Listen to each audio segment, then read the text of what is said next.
Hola chiquillos, ¿cómo están? Nosotros hemos trabajado ya hace 2 semanas el cuento La mano disecada. Hemos hecho focus group, hemos analizado los personajes, hemos visto las acciones, hemos descubierto el final, lo hemos analizado y ahora te corresponde a ti hacer un informe. Este informe puede ser grupal, puedes hacerlo de 1, de 2, de 3 y hasta 4 integrantes. Yo ahora te voy a explicar la pauta que tienes que enviar antes del lunes 13 a las 0 horas. Entonces, si tú ves aquí, tenemos la hoja de respuesta. Tú en este sector me vas a escribir los integrantes del grupo. Pero además, me voy a mover acá.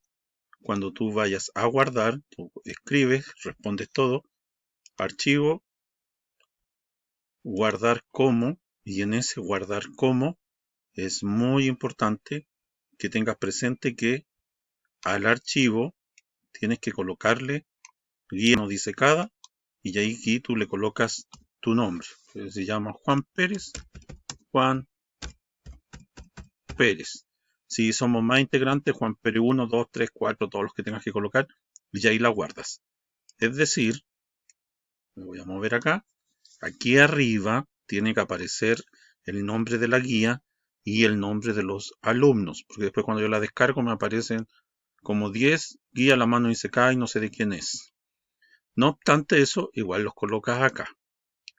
Entonces, dice que debes colocar los integrantes del grupo, pero que ya lo hayas entendido, que esta actividad es evaluada, por lo tanto, tienes que escribir sin falta ortográfica, porque las faltas ortográficas te descuentan, y argumentar claramente. Argumentar significa no colocar sí y no y nada más, sino que tienes que dar las razones por las cuales estás diciendo eso.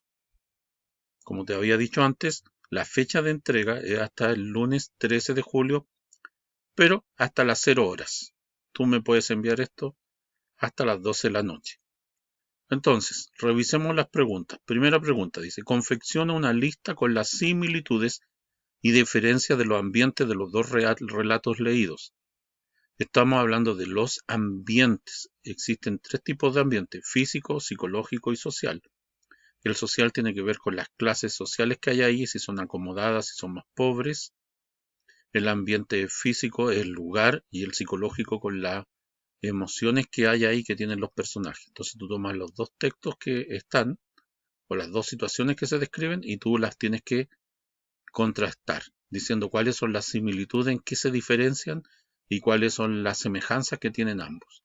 Y para escribir, escribes acá, pero acuérdate siempre que tienes que ir aquí arriba donde dice texto justificado, para que el texto quede justificado. Un detalle, tú vas a marcar sobre esta línea y esta línea va a desaparecer. Tú vas a colocar, por ejemplo, las semejanzas y te va a marcar rojo. Entonces tú no lo dejes pasar. Inmediatamente tú vas, botón contrario, y ves cuál fue tu falta ortográfica. Pero aquí hay otro detalle que quiero explicarte. Que tenía, yo le puse el tilde, pero si tú no lo colocas el tilde, no te lo va a marcar. Que lo marca automáticamente. Yo no quiero que me lo marque. Ya. Dice que tenía. En este caso no dice que tenía, dice que tenía.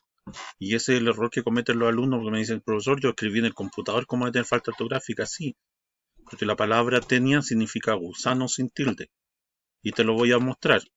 Tú oprimes el botón contrario, te vas a sinónimo, y tarda un poco, pero ¿qué dice? La lombriz solitaria, el gusano, el parásito, el minto, todos son sinónimos de tenia, porque tenia significa gusano. ¿Te fijas? Entonces por eso hay palabras que el computador no va a diferenciar, no te la va a corregir, como por ejemplo la palabra público, publicó.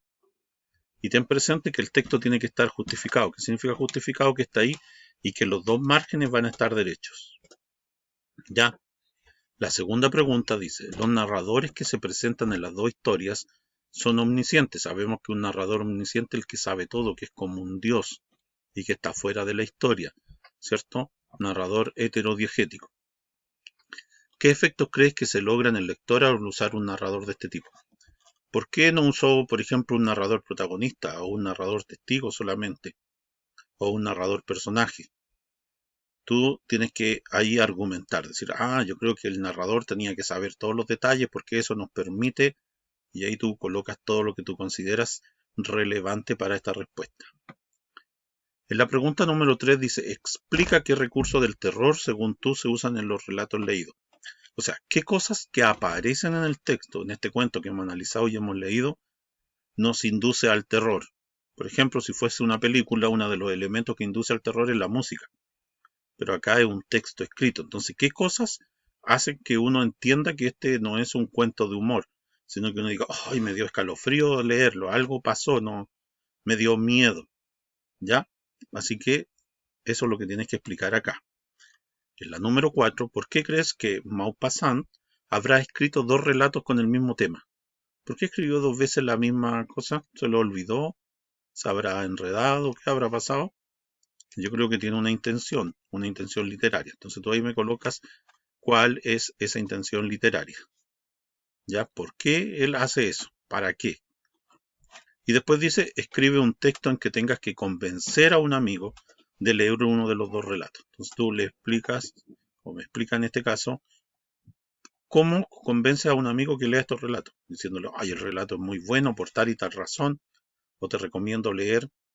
Acuérdate que cuando escribas tienes que separar los párrafos, utilizar punto seguido, punto aparte, mayúscula al inicio de cada, después de un punto, etcétera, etcétera. Lo que yo voy a evaluar acá es que tú seas capaz de redactar adecuadamente. Como cada pregunta vale 5 puntos y son 5 preguntas, el total de esta evaluación son 25 puntos con un 60% de exigencia. ¿Ya? Y acá te puse una aclaración para que no lo vaya a olvidar. La línea es solamente referencia para que tú sepas que está ahí donde hay que poner la respuesta y no la escribas al final, sino que esto es pregunta, respuesta, pregunta, respuesta. En el caso que tú lo hagas con otra persona, envías una sola hoja de respuesta. Y en el caso que tú no hayas tenido el cuento, se te haya perdido o no sepas dónde está, porque a veces uno con tanta guía se confunde, aquí abajo está toda la historia nuevamente escrita. ¿Ya? ¿Qué recomiendo yo? Leer la historia y a medida que vas leyendo la historia vas marcando aquellas cosas que te permiten tener una respuesta a las preguntas de arriba. Entonces después las vuelves a revisar y ya puedes redactar tu texto.